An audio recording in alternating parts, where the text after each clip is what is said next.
فرقان عزیزی بھائی کو کہ وہ سٹیج پر آئیں اور تقریر پیش کریں۔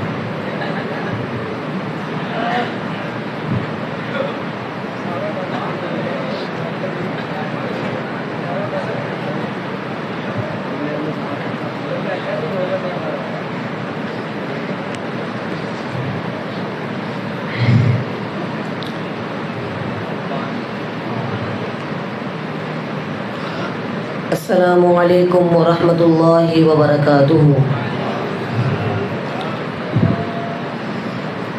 نحمده ونصلي على رسوله الكريم اما بعد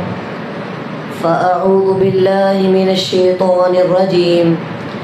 بسم اللہ الرحمن الرحیم۔ محمد رسول اللہ والذين معه أشداء على الكفار رحماء بينهم وقال الشاعر لا تنكروا ظلما مودة الصحابة لأهل بيت النبي صلى الله عليه وسلم والقرابة هما قومان قال العلي فيهما ونزعنا ما في صدورهم من غل إخوانا قل أي شيء أكبر شهادة والله في القرآن يمدح الصحابة فقد شهد الله المودة بينهم فقال في الفتح رحماء بينهم۔ میرے معزز صدر لائق کے احترام اساتذہ اکرام اور میرے ہم مکتب ساتھیوں، آج میں جس بحر بے کنا کو ان چند ساعتوں میں اپنے الفاظ کے کوزے میں بند کرنے کی سعی کرنے لگا ہوں وہ ہیں اصحاب محمد صلی اللہ علیہ وسلم اور اہل بیت کی قرابتیں۔ حضرات، اہل بیت کون تھے کہ جن کے بارے میں عرش بری پر مستوی ذات ارشاد فرما رہی ہے انما یرید اللہ لیذھب عنکم الرجس اہل البیت ویطہرکم تطہیرا، کہ جن کے حقوق یاد دہانی کرواتے ہوئے کائنات کے امام جناب محمد رسول اللہ صلی اللہ علیہ وسلم فرماتے ہیں اذکرکم اللہ فی اہل بیتی، اور صحابہ وہ ہستیاں ہیں کہ جن کے دل اس امت کے لوگوں کے دلوں کے مقابلے میں بہت زیادہ تقوی والے تھے، اور اللہ تعالیٰ فرماتے ہیں اولئک الذین امتحن اللہ قلوبہم تقوی، کہ جو فرمان نبی پر اپنی جانیں نکھار کر دینے والے تھے ان صحابہ کو دیکھیے کہ وہ ان فرامین پر کیسے عمل پیرا ہوتے ہیں۔ ابو بکر رضی اللہ تعالیٰ عنہ کو دیکھیے، حسن کو فرتے محبت سر کندھوں پر بٹھا لیا اور کہنے لگے اللہ کی قسم یہ علی کے بجائے محمد سے زیادہ مشابہ ہے، اور فرماتے ہیں واللہ لقرابت رسول اللہ صلی اللہ علیہ وسلم احب الی من ان اصل قرابتی۔ اور علی رضی اللہ تعالی عنہ کو دیکھیے، ابو بکر رضی اللہ تعالی عنہ اپنے دور خلافت میں ایک جنگ میں شرکت دیتے ہیں، علی رضی اللہ تعالی عنہ فرماتے ہیں واللہ، علی رضی اللہ تعالی عنہ فرماتے ہیں ارجع الى المدینہ واللہ لئن فجعنا بک لا یکون للاسلام نظام ابدا، اور فرماتے ہیں افضل هذه الامت بعد نبیها ابو بکر۔ اور جناب فاروق رضی اللہ تعالی عنہ کو دیکھیے، امہات المؤمنین کو حج کے لیے بھیجتے ہیں، عثمان رضی اللہ تعالی عنہ اور عبد الرحمن بن عوف کو حکم دیتے ہیں کہ ان کے پاس کسی کو پھٹکنے نہ دینا، اور جب یہ طواف کر رہی ہو تو ان کے خواتین کے سوا ان کے ساتھ کوئی اور طواف نہ کرے۔ ایک مرتبہ جناب عمر رضی اللہ تعالی عنہ معاویہ رضی اللہ تعالی عنہ کے ساتھ ایک میٹنگ میں مصروف تھے، ابن عمر آتے ہیں، اجازت نہیں ملتی، یہ دیکھ کر حسن بھی واپس چلے جاتے ہیں۔ بعد میں عمر رضی اللہ تعالی عنہ حسن رضی اللہ تعالی عنہ سے پوچھتے ہیں بیٹا تم نے آنا تھا مگر تم نہیں آئے، تو حسن رضی اللہ تعالی عنہ ساری بات ذکر کرتے ہیں، تو عمر رضی اللہ تعالی عنہ فرماتے ہیں انت احق بالاذن من ابن عمر رضی اللہ تعالی عنہما وانما اثبت في رؤوسنا ما هدى الله انتم۔ اور اسامہ بن زید کا وظیفہ اپنے بیٹے عبداللہ سے زیادہ مقرر کرتے ہیں کہ اسامہ نبی کریم صلی اللہ علیہ وسلم کو عبداللہ سے زیادہ محبوب تھے.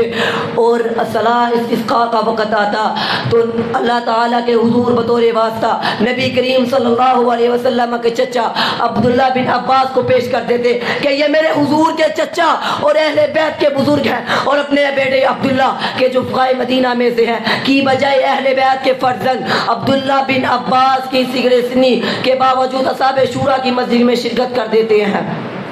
اور اہل بیت بھی ان سے کمال محبت کا اظہار کرتے ہیں کہ علی ان کے نام پر اپنے بیٹے کا نام رکھتے ہیں, اور اپنی بیٹی ام کلثوم کا نکاح ان کے ساتھ کر دیتے ہیں, اور فرماتے ہیں میری آرزو ہے کاش میں عمر جیسے ماں لے کر اللہ تعالیٰ کے پاس جاؤں.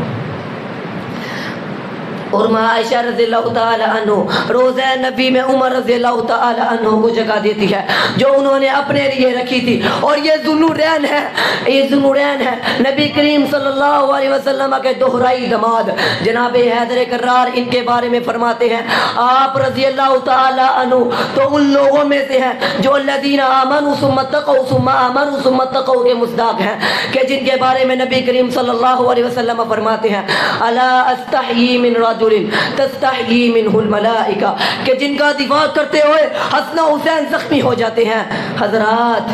قصہ مختصر ہے, ہم تو صرف یہ بیان کرنا چاہتے ہیں کہ آج یہ مشہور کیا جاتا ہے صحابہ اور اہل بیت کے درمیان باہمی محبت نہ تھی.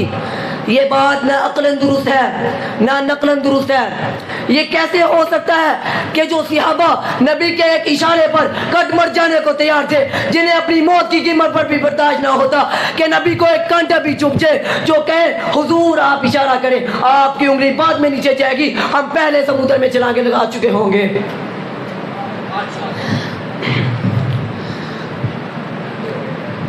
سمندر میں چھلانگیں لگا چکے ہوں گے. جو حضور صلی اللہ علیہ وسلم کا دفاع کرتے ہوئے, جو حضور صلی اللہ علیہ وسلم جو اپنے جسموں کو حضور صلی اللہ علیہ وسلم کا دفاع کرتے ہوئے سامنے کر دیتے ہیں, دفاع کرتے ہوئے سامنے کرتے ہیں تاکہ تیر لگے تو میرے جسم میں لگے, میرے حضور کے جسم میں نہ لگے. جو تیر روکنے کی وجہ سے ان کے ہاتھ شل ہو گئے ہوں, جو حضور صلی اللہ علیہ وسلم کو کھجور کے پتوں سے بھرے ہوئے بستر پر لے دے کر غمزدہ ہو جاتے ہو, جو کہیں کہ 100 مائیں بھی ہو تو مصطفیٰ صلی اللہ علیہ وسلم پر قربان ہے. جبکہ اہل عرب کی ماں سے محبت مشہور ہے.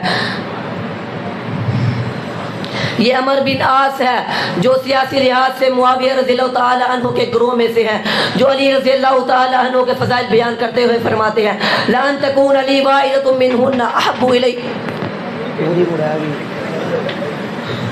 احب الیہ من حمر النعام. اور یہ معاویہ رضی اللہ تعالی عنہ ہے جو فرماتے ہیں واللہ انی لاعلم ان علی افضل منی وانہ لاحق بالامر منی. اور یہ ابو طفیل رضی اللہ تعالی عنہ ہے جو فرماتے ہیں کہ عمر کے اتنے فضائل ہیں کہ اگر امت کو ایک فضیلت بھی تقسیم کر دی جائے تو انہیں کافی ہے. آخر میں بس یوں کہوں گا, صحابہ سے جو بدگماں کر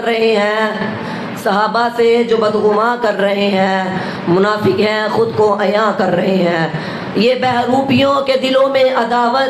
عداوت کو اپنی بیاں کر رہے ہیں. صحابہ پہ ایمان کو مشکوک کر کے یہ امت کو بے آشیاں کر رہے ہیں. میرے نوجوانوں کو پرامن ہو کر یہ ادائے امن و ایمان کر رہے ہیں. بہاروں کی تنقید کو زد میں لا کر گلستان کو زیر خزاں کر رہے ہیں. وآخر دعوانا الحمدللہ رب العالمین. السلام علیکم. مقرر حضرات سے اپیل ہے کہ ٹائم کی پابندی کریں. استاد جی کا پیغام آیا ہے. اب میں اگلی تقریر کے لیے دعوت دیتا ہوں عبداللہ آصف بھائی کو, جن کا تعلق جامعہ کی 3ری کلاس سے ہے, کہ وہ اسٹیج پر آئیں اور اپنے خیالات کا اظہار کریں.